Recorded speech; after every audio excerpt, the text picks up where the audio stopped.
This feels like the hardest step in your career until you realize the hidden detail that makes it easier than you think. Everyone remembers their first client. It's exciting, terrifying, and usually a little messy. But it's also the moment everything becomes real. And this is probably the most common question I get from new designers. How do I get my first client? And if you've ever asked that question, you've come to the right place. Because today I'm breaking down exactly how to land that very first client and use that experience to launch your career. When I was starting out, getting that first client felt like this giant mountain I had to climb before I could call myself a real interior designer, which is obviously a fair statement. But before we dive into the strategies for actually landing that first client, I want to reframe how you're thinking about it. Getting your first client isn't about impressing the world with your portfolio, having everything perfectly figured out, or making a bunch of money.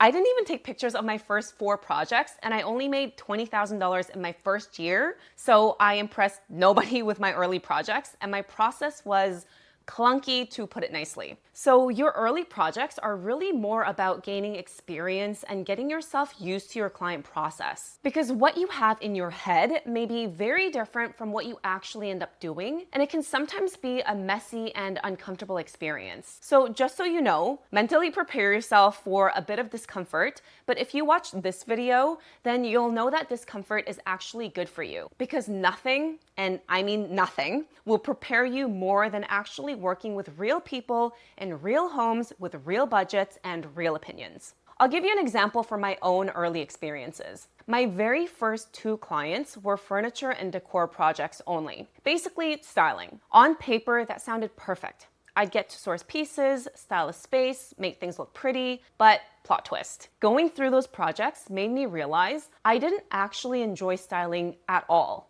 It just wasn't the right fit for me, and I found myself craving transformations on a larger scale. The kind that happen when you get into renovations. That experience completely changed the trajectory of my business. Today, I don't even offer styling. I focus exclusively on renovations and only help with furniture and styling if the renovation clients need help after. But if I get a call strictly for furniture and styling, I usually refer those out to other designers. So just a sidebar, I do want to plant a seed in your head that other designers can also be a referral source for you, and I can make a separate video about it if you guys are interested. But coming back to my early experiences, if I hadn't taken on those early projects, I wouldn't have known that I don't enjoy providing furniture and decor services. That's why your first clients are so important. They're not just practice. They're a gauge that helps you figure out what kind of designer you actually want to be and what type of services you want to provide. Now, let's get into how you can get those first practice clients. First, start by looking around you. Friends, family, coworkers, neighbors. Your inner circle is the easiest place to start. They already know you're new, they probably want to support you, and the best part is you don't need a portfolio to convince them. And I bet they probably already know that you have a good sense of style anyway. They're primed to support you. So start by making a list of everyone you know who could benefit from your services. And I want you to brainstorm as many people as possible from your warm network. Think about who could use your help, even if it's a small project. It's all about leveraging those existing relationships first. It lowers the barrier to entry and lets you bypass the whole perfect portfolio pressure at the start and just focus on getting that hands-on experience. Now, here's a boundary I want you to set right away. Do not do more than 1, maybe 2 free projects. Free can be useful in the very beginning, but after that, you have to start charging something, even if it's just a token amount. It shifts the dynamic from doing a favor to providing a service. Because obviously I want you to start making money, but you also need practice saying your price out loud and charging people. That's part of the job, and it trains you and your clients from day one that your work has value, and it starts building your confidence. Now that we have a list, let's talk about the scary part, actually asking people for work. It's uncomfortable, right? No one wants to feel pushy or salesy, but it doesn't have to be awkward. Keep it short, low pressure, and be transparent. They already know you're new. So you can text or email something like, "Hey, I'm building my interior design business and looking for a few practice projects. Would you be open to me helping you with your living room, kitchen, office? I'd love to create a design plan for you. It would help me get experience and give you some fresh ideas."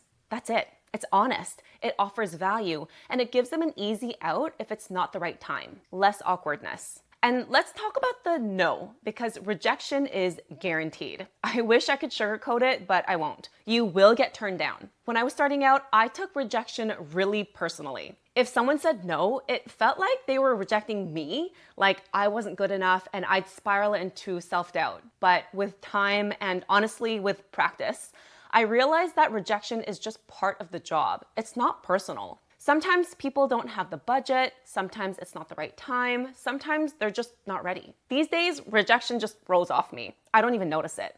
And learning to see rejection that way gave me so much freedom because it meant I could keep putting myself out there without fear. So my advice is to treat every rejection like a rep at the gym and build your rejection muscle. All right, so let's say someone does say yes. Now what? First, treat it like a real job. Even if it's your mom's living room, come prepared. Bring a mood board, some inspiration images, or even a Pinterest board that shows your style. So even if it's casual, show up with intention. It immediately shows that you're thoughtful and committed, no matter the scale or who the client is. Practice walking them through your ideas. And yes, prepare a contract and proposal, which should outline the scope, your fees, payment structures, and timeline. I know it feels formal, but it's important. I go into depth on all of these in my course, and you get a copy of my contract, proposals, as well as 30 other templates inside. Click the link in the description if you're interested. Contracts protect you, but they also train you to think and act like a professional.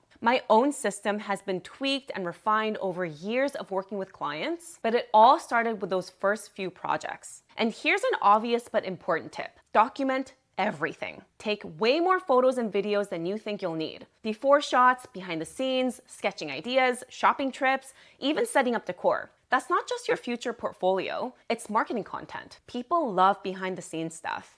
And when the project is done, ask for a testimonial.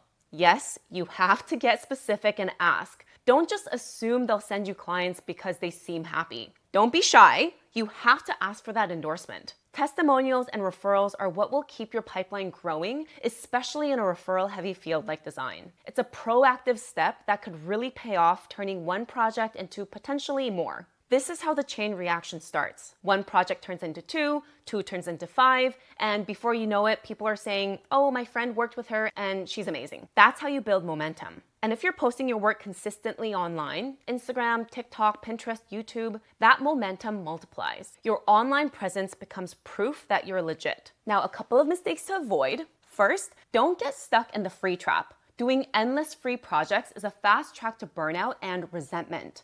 And these first few clients are probably your friends and family, and we don't want any bad blood. So try to make sure everyone, including yourself, is happy with not only the results, but also the process. Second, don't wait to feel ready. You're never going to feel ready. Sometimes you just have to close your eyes and jump.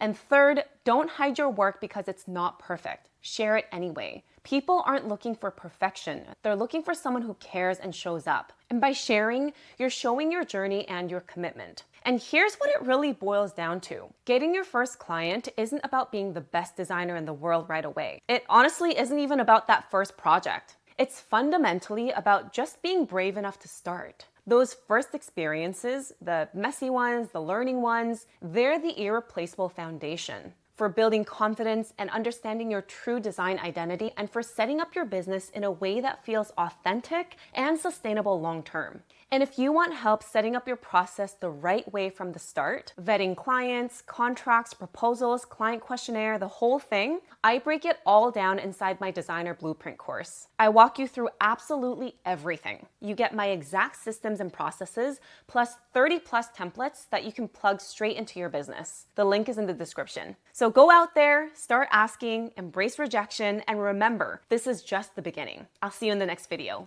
Bye.